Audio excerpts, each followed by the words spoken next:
Hari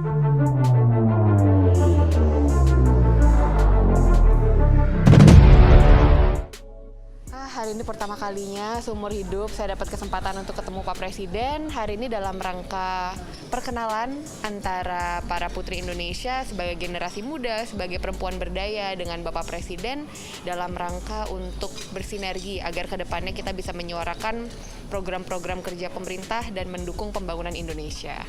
Jadi kedepannya saya harap dengan adanya Ibu Kota Negara baru ini, Nusantara, semoga betul adanya pemerataan ekonomi, pemerataan pembangunan bisa dirasakan oleh masyarakat dari Sabang sampai Merauke, bukan hanya di Jakarta atau di Nusantara kedepannya, tapi menjadi simbol pemerataan, pembangunan dan keadilan sosial bagi masyarakat Indonesia. Dan semoga kedepannya tentu dengan adanya rencana Green Energy, Green City, so it's an environmentally friendly city, semoga bisa menjadi kota panutan untuk pembangunan dan juga pelangsungan kota-kota yang ada ya sudah ada di Indonesia. Jadi menjadi kota panutan lah, seperti itu.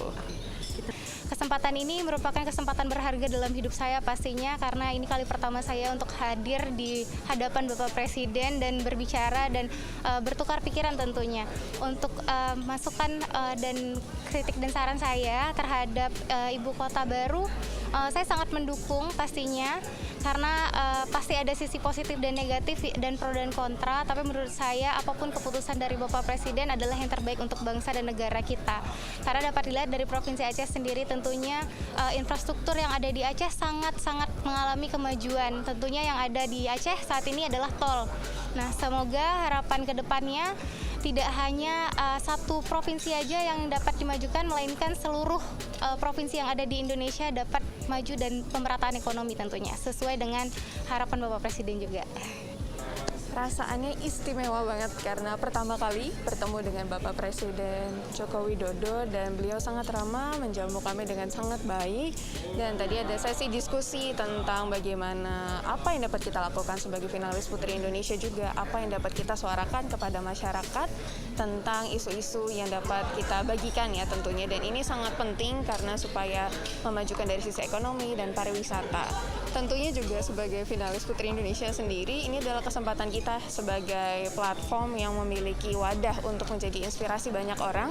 Saya yakin ke depannya para finalis yang ada di sini dan putri-putri selanjutnya juga dapat melakukan tugasnya lebih baik. Karena ketika kita sudah mendapat informasi dari sumber yang sangat tepat ya, pastinya hasilnya juga sangat luar biasa untuk pembangunan Indonesia ke depannya.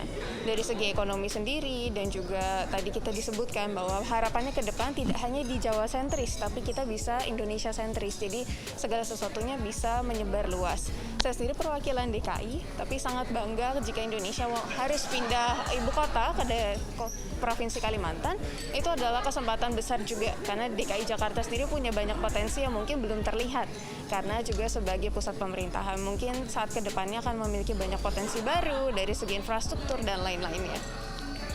Setelah mendengarkan secara langsung dari Bapak tentang program IKN, yaitu adalah Ibu Kota Negara Nusantara, itu sangat membuat saya bangga dan juga bahagia, karena tentunya ini merupakan tolak ukur menunjukkan bahwa Indonesia sudah bisa menunjukkan kepada dunia kita adalah negara yang siap untuk dikatakan negara maju, tidak hanya negara berkembang. Di situ merupakan salah satu tolak ukur juga bagaimana kita Indonesia berusaha melakukan pemerataan untuk masyarakatnya tidak hanya terfokus hanya di Jawa saja seperti yang selalu Bapak sampaikan. Dan disitulah saya juga percaya Indonesia akan semakin berkembang, seluruh masyarakatnya juga akan semakin maju, mendapatkan motivasi dan juga inspirasi untuk melakukan yang terbaik dari jati diri mereka untuk memberikannya kepada Indonesia.